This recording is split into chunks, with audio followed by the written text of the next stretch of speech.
Face à la maladie de Mpox et des autres urgences, la République démocratique du Congo n'est pas seule. Elle bénéficie du soutien de l'Organisation mondiale de la santé et des autres organisations internationales. Le ministre de la Santé, Roger Kamba, l'a dit.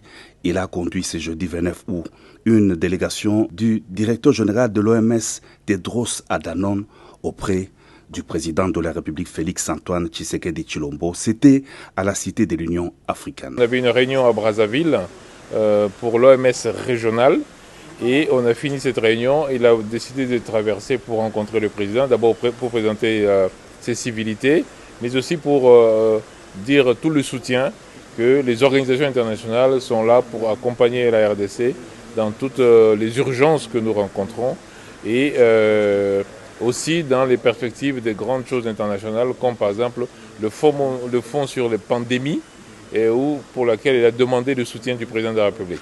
À Brazzaville, où il a séjourné avant de venir à Kinshasa, le directeur général de l'Organisation mondiale de la santé a présidé une réunion du comité régional qui a abouti notamment à l'élection du directeur régional de l'OMS. Au sujet de la problématique de la maladie de Mpox, les discussions avec le chef de l'État ont porté sur les voies et moyens de travailler ensemble pour arrêter cette maladie. Tedros Adhanom a à cet effet loué l'implication et l'engagement du président Félix-Antoine Tshisekedi Tshilombo.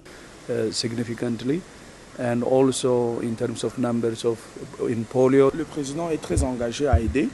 Son engagement est très fort et très clair parce qu'il y a déjà la mobilisation de 10 millions de dollars pour essayer d'avancer beaucoup plus rapidement. Et nous avons également abordé la question de vaccins. Et moi, j'ai rassuré le président de la République que je vais faire en sorte que les choses soient beaucoup plus expéditives et que la livraison des vaccins se fasse le plus tôt possible. Et évidemment, avec le ministre également, on travaille dessus. Et que ce soit la Covid ou que ce soit la variole du singe, une chose est très claire, il faut qu'il y ait un traité de pandémie. Il faudra maintenant l'implication des chefs d'État.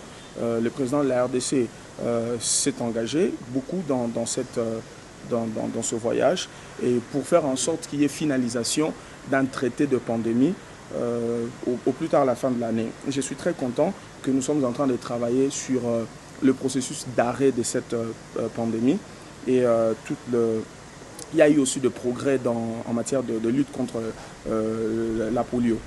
Donc notre réunion a été très productive. L'OMS entend travailler avec les autres partenaires pour soutenir la RDC et tous les autres pays frappés par la maladie en mettant à leur disposition des vaccins d'urgence.